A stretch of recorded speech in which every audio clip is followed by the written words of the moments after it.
version complète de cette vidéo est disponible exclusivement sur Patreon pour les validés qui soutiennent la chaîne. Patreon.com/Ovela. Salut les validés. On dit quoi? Bienvenue sur Ovela. C'est comment? J'espère que vous allez bien. Alors, aujourd'hui, nous réagissons à Feldup et on va en finir avec les traumas les plus profonds de notre génération. Voilà, c'est la partie 3. Je trouve ça marrant qu'il ait nommé ça de notre génération. C'est de sa génération. Mais pour quelqu'un comme moi, hein, de l'autre côté de l'écran qui ne fait pas partie de sa génération, eh ben, je trouve pas que ce soit ingénieux de nommer en fait ces vidéos comme ça, parce que moi je fais pas partie de la génération de Feldup, tu vois. Mais bon, on va en finir avec c'était quoi? Cet iceberg. Voilà, là on va aller vraiment vers les trucs les plus dégueulasses à mon avis. Voilà. Sinon, comme d'habitude, je vais lire les commentaires que vous avez laissés sous la réaction du jeudi de la semaine passée et c'était une pépite. Nous avons réagi au stand-up de Fabrice Eboué Adieu hier, c'était trop bien et je pense que vous avez laissé énormément de commentaires, donc ça me fera plaisir de vous lire. Sinon, avant de commencer, sachez que vous pouvez me follow sur Instagram @musicgamenews car c'est là-bas que vous devriez me donner vos suggestions avec les liens et j'aimerais vous remercier 1000 fois. Ça me touche vraiment en vrai que vous me souteniez comme ça. Merci de rémunérer mon temps et mon travail. Merci pour ce café mensuel. Et sans plus perdre de temps, allons-y.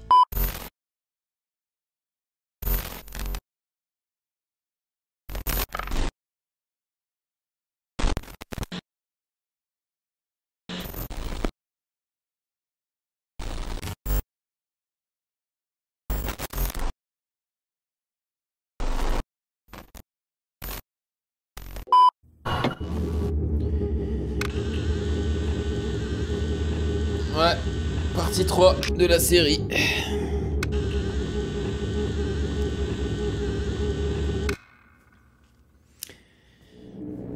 Ah là là, est-ce que vous êtes prêts à être mal à l'aise?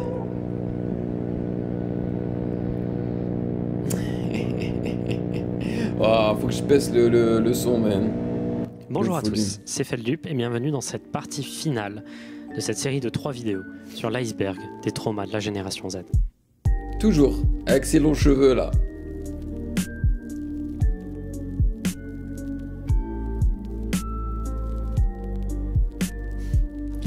Partie finale, et je suppose la plus intéressante, hein, parce que là, on va parler de trucs plutôt dark, je pense. Cette vidéo est, je pense, la plus importante des 3 parties. On va quitter lentement la nostalgie et rentrer dans des sujets beaucoup plus sombres, beaucoup plus obscurs, moins connus du grand public, mais aussi parmi les choses les plus terrifiantes, les plus sanglantes que vous ayez pu voir. On va aller assez loin et ça va être finalement assez peu progressif. Vous allez voir que ça va aller dans tous les sens. Très vite plonger, mais restez bien jusqu'à la fin parce qu'on va essayer d'analyser tout ça, essayer d'analyser comment les traumas, ce genre de traumas sont réalisés, quels sont les éléments récurrents qui... J'ai mal calculé, man. J'aurais pas dû proposer cette vidéo dans le dernier sondage parce qu'en vrai, je savais... Lorsque je l'ai fait, je savais pas que ça allait être durant le ramadan, tu vois. Je sais pas... Regarder quelque chose d'aussi bresson durant le ramadan, ça le fait pas, mais bon... C'est comme ça. Essayer de donner sens à tout ça. Sur ce, continuons notre iceberg. Il est temps d'aller en dessous. Aux profondeurs. Blank Room Soup. Blank Room Soup est une vidéo creepy d'internet montrant un homme manger une soupe au milieu d'une pièce complètement vide. Celui-ci est observé par des mascottes étranges, noires et blanches, qui s'approchent de lui pour le consoler, alors que l'homme se met à pleurer de manière incontrôlée.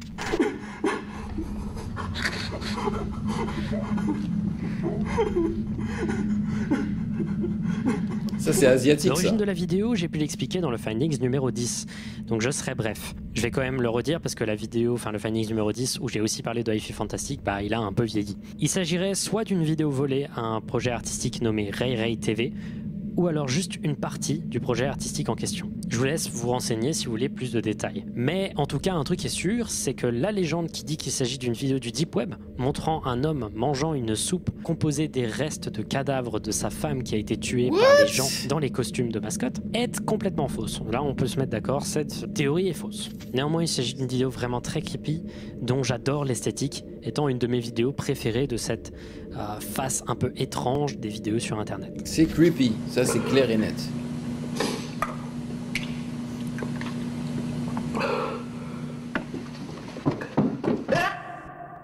Who Wants to Know on Human Bones? Who Wants to Know on Human Bones est une vidéo postée le 27 septembre 2009 par la chaîne YouTube Treats for Beasts, qui est une chaîne compilant énormément de vidéos creepy, à l'esthétique certes un peu datée, même si pour les uploads récents il semblerait que ce soit tout à fait volontaire. Who Wants to Know on Human Bones peut se traduire qui veut ronger des os humains.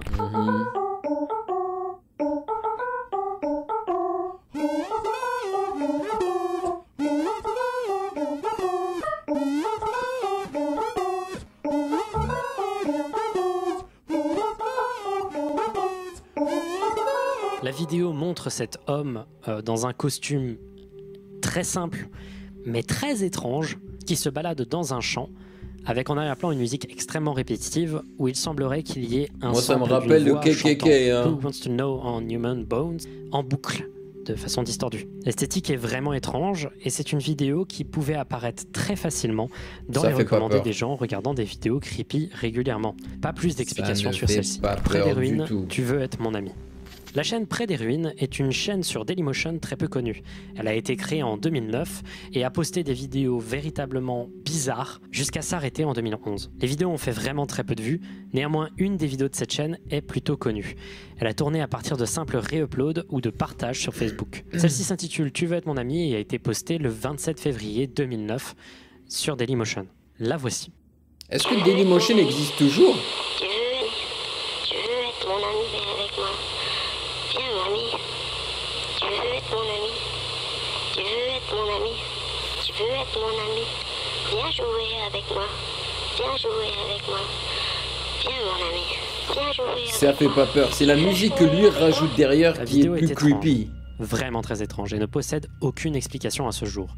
Beaucoup de gens sont tombés dessus quand Aube de la chaîne Pourquoi avoir peur l'a partagé sur sa chaîne le 26 septembre 2014.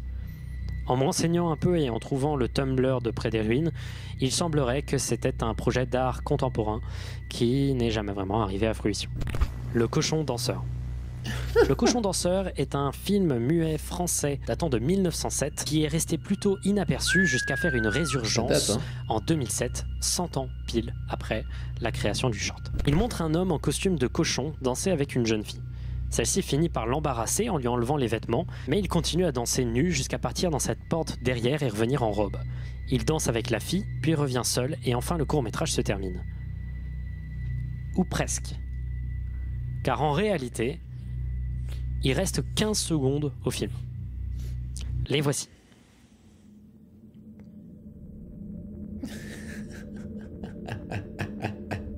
Ce costume est juste horrible. Vraiment, je sais pas clairement si c'est les dents proéminentes, les yeux, les poils sur la tête, Moi, je la trouve langue ça ou un marrant. mélange de tout ça, mais le design est juste terrifiant du début à la fin. Le court-métrage, comme je vous ai dit, en 2007, avec une résurgence, tout le monde trouvant le costume absolument horrible. Ouais, et donc, il est énormément moche, de mèmes mais ont été bon. réalisés, utilisant cette image pour faire peur aux gens, ou alors pour faire des screamers. Depuis, l'image du cochon est ancrée dans la tête de beaucoup de gens. En 2021, le court-métrage a été ressorti en HD, et la version en question est étonnamment un poil moins flippante. On voit mieux que c'est un costume de près, Bah ouais. mais néanmoins, quel trauma.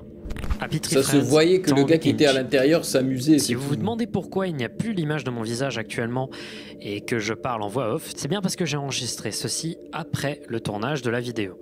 En effet, j'ai rajouté plusieurs choses dans l'iceberg après le tournage et vous allez me voir en voix off plusieurs fois durant la vidéo. Et ce sera à chaque fois donc pour la même raison. Comme je vous l'avais dit, Happy Tree Friends est un dessin animé faisant semblant d'être un dessin animé tout public, mais qui est en réalité extrêmement gore et violent. J'avais regardé plusieurs épisodes dans ma jeunesse, mais je me souvenais pas à quel point c'était particulièrement gore. Je m'en suis rendu compte en re-regardant les épisodes après avoir fait la partie 1 et en tombant sur un épisode en particulier qui a causé une mini controverse. Tongue in Cheek est connu comme le pire épisode d'Happy Tree Friends jamais réalisé. Le pire dans le sens le plus violent, le plus extrême et le plus traumatisant. Tongue in Cheek est issu de la version télévisée de Happy Tree Friends, sortie en 2006, dans l'épisode 11. L'épisode est un court-métrage montrant le personnage de Sniffles, un fourmilier, qui se fait terroriser par ses proies, c'est-à-dire donc des fourmis. C'est particulièrement la deuxième partie de l'épisode qui reste pour beaucoup dans les mémoires, et c'est à ce jour le seul épisode d'Happy Tree Friends pour lequel les créateurs ont avoué être allés trop loin. En effet, celui-là est vraiment violent et surtout, il est dur émotionnellement. On voit le personnage pleurer à chaudes larmes en même temps qu'il se fait torturer, et c'est particulièrement difficile à regarder. Je vous déconseille d'aller le regarder, même moi ça m'a fait, comment dire, un peu d'effet quoi. The Anguished Man.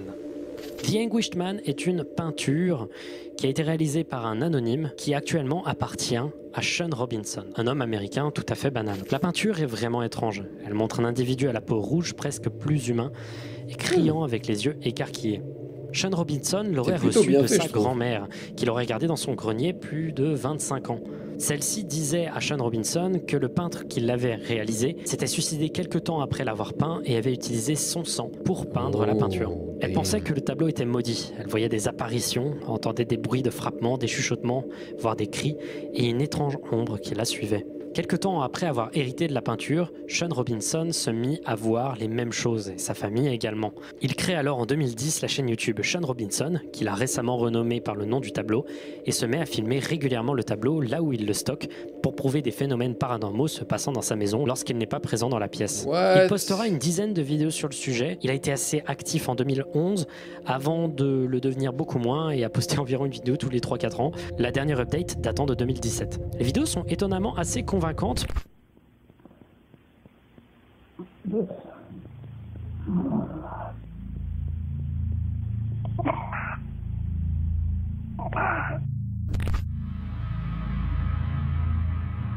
Personne n'a vraiment essayé de débunk ces vidéos, j'ai l'impression. Il semblerait que le truc soit possiblement legit. C'est encore plus creepy le fait que ce soit pas y avoir de motivation dans une pièce rouge. Ces vidéos. Les vidéos ne semblant pas monétisées et le tableau n'étant pas à vendre. Ce serait alors, si c'est faux, juste un appel à l'attention. Personnellement, j'aime beaucoup le tableau. Et je ne suis pas sûr que tout soit vrai. Sur la chaîne de Sean Robinson, je pense qu'il y a des trucages ou juste des choses explicables que l'on peut voir. Ces vidéos ont beaucoup tourné et m'ont personnellement fasciné quand j'étais plus jeune. J'adore The Anguished Man. Je ne pense pas que tout soit réel dans ce que Sean Robinson nous dit, mais il s'agit néanmoins d'un des premiers cas de possession hantée entièrement documenté sur YouTube de l'histoire. Username 666. Username 666 est une légende disant qu'il existerait un nom d'utilisateur du nom de 666 qui a été supprimé, qui sert en réalité de portail vers une version alternative de YouTube proche des enfers. L'idée serait que si on va sur l'URL de chaîne YouTube youtube.com/user/666 et qu'on actualise la page encore et encore et encore, celle-ci commencerait à changer de plus en plus, jusqu'à devenir un terrifiant portail de vidéos gore et sanglantes.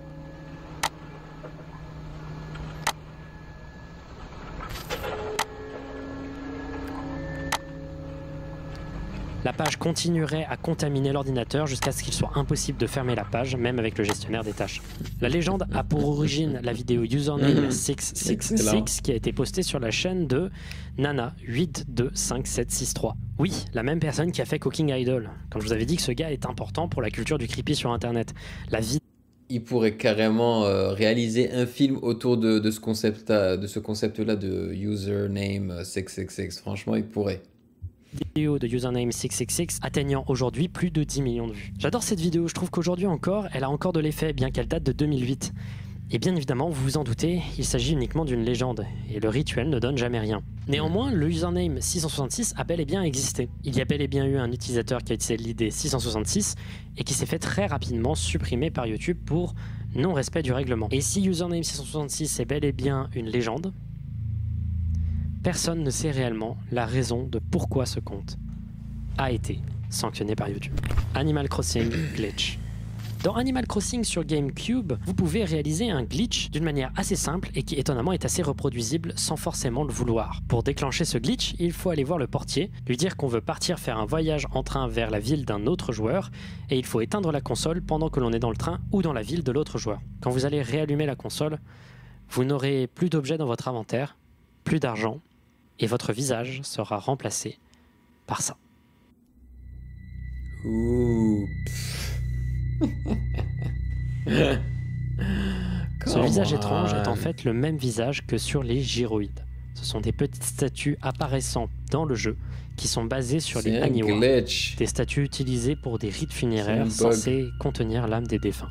Mettre un truc aussi lié à la mort sur un visage, c'est clair, ça peut foutre les jetons. Mais est-ce que c'est un bug ou est-ce que c'est volontaire de la part de Nintendo? La raison pour laquelle ça arriverait est encore en débat. Certains pensent que c'est un easter egg qui essaierait de dissuader les joueurs de reset leur console sans sauvegarder, étant donné qu'il y a carrément un personnage dédié juste pour te gueuler dessus si tu le fais. Néanmoins, certains pensent qu'il s'agirait juste d'une corruption étrange du jeu. C'est un le bug. visage étant utilisé comme placeholder. Un truc qui est sûr, c'est qu'on peut tomber dessus par erreur. Imaginez, je sais pas moi, que la console se reset sans que la personne ne s'y attende et qu'il se retrouve avec ça. Et même ça fait pas peur, je suis désolé. Gens, mais ce n'est pas la seule chose liée à Animal Crossing qui a traumatisé des enfants. En effet, toute la saga contient des trucs étranges, des easter eggs assez flippants, mais particulièrement, il faut parler de Animal Crossing New Leaf. C'est l'opus sur 3DS qui vous permettait, notamment avec un système sur internet, de partager au monde entier votre village. Et un des villages qui tournait le plus parmi les joueurs, c'était l'étrange village d'Aika. Un village sombre, à l'ambiance très lugubre, contenant de nombreuses références à des meurtres, des gens décédés et à des suicides. Il avait beaucoup tourné dans des vidéos creepy de l'époque et ça a également marqué beaucoup de joueurs très jeunes. Die Fantasy.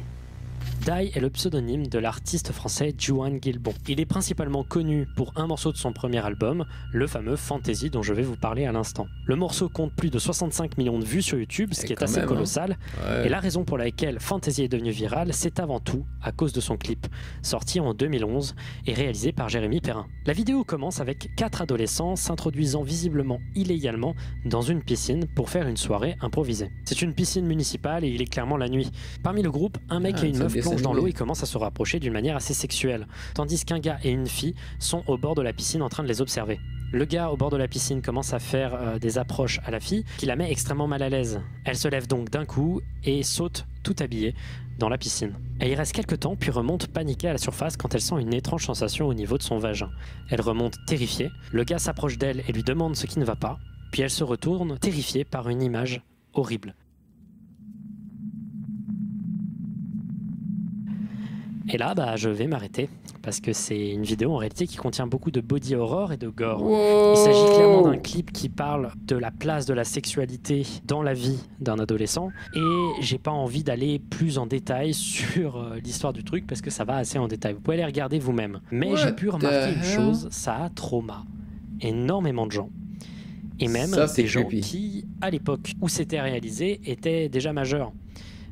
Des gens de la génération Y ou X. Elle a un effet viscéral sur les gens, cette vidéo. Moi, personnellement, elle ne m'avait pas tant marqué que ça quand je l'ai vue, mais j'étais déjà, entre guillemets, assez vieux. Mais j'ai été surpris du nombre de gens français qui me l'ont partagé quand j'ai demandé sur Twitter de partager ces traumas. Adventures of Mark Twain. Celui-là, je vais être court. Je suis curieux de regarder ce clip-là. Le fait que 2-3 personnes me l'aient envoyé, il m'a l'air d'être clairement plus un trauma partagé par les Américains que par les Français, le film ayant été très peu partagé aux Français. Les aventures de Mark Twain ou Adventures of Mark Twain est un film américain animé en stop motion datant de 1985. Celui-ci est passé assez inaperçu, faisant un peu plus de la moitié de son budget en retour, donc ne faisant aucun bénéfice, mais il a néanmoins eu une résurgence durant ces quelques dernières années à cause d'une scène dans le film. La scène montre ce personnage, au design véritablement terrifiant. Il se présente comme un ange, on lui demande quel est son nom et il répond Satan. D'abord, il fait pousser plein de plantes avant de donner à manger aux personnages principaux. Il crée ensuite des petits personnages en argile, puis Satan leur donne vie. Ces personnages en argile se mettent à se battre pour une vache, alors Satan les écrase et les transforme en cercueil. Puis enfin, Satan détruit ce monde et d'une manière juste terrifiante.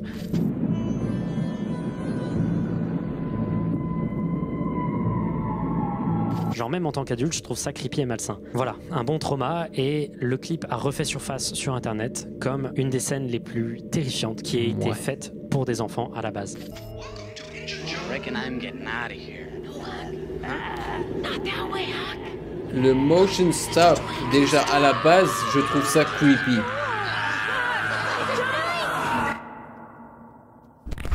Blue Cat Blues. Blue Cat Blues est un court-métrage d'animation de la Hanna-Barbera qui fait partie de la très célèbre série Tom et Jerry. Celui-ci est un peu considéré comme une sorte d'anomalie dans l'histoire de Tom et Jerry, étant donné que il dénote complètement de l'ambiance de la quasi-totalité des autres épisodes. L'épisode commence par Tom, assis sur des rails de train avec un regard dépressif. Jerry, lui, le regarde et commence à faire un flashback de ce qui est arrivé à Tom. Tom serait tombé amoureux d'un chat blanc qui se serait ensuite tourné vers une personne plus riche au milieu de leur relation. La personne plus riche en question faisait tout mieux que Tom, et tous les efforts de Tom l'ont amené dans une grosse dépression, où il fait notamment une tentative de suicide. Jerry se moque de lui depuis son pont et finit par voir passer en voiture sa copine avec une autre personne. Ouais, je l'ai regardé cet épisode-là. Ouais, je l'ai vu. Et attend paisiblement la mort. Bordel, qu'est-ce que ça fout là? Passons sur la morale et la manière de dépicter les personnages, parce que c'est pas fou. Je sais que parfois Tom et Jerry pouvaient devenir un peu dark, mais c'était... Ok, je suis pas en train de juger les gens, mais des fois j'ai l'impression que les gens sont hypersensibles. Enfin, ça existe. C'est un vrai truc, tu sais, l'hypersensibilité, tu vois. J'étais jeune lorsque j'ai regardé cet épisode-là et ça ne m'a absolument rien fait, quoi. J'ai juste trouvé ça un peu...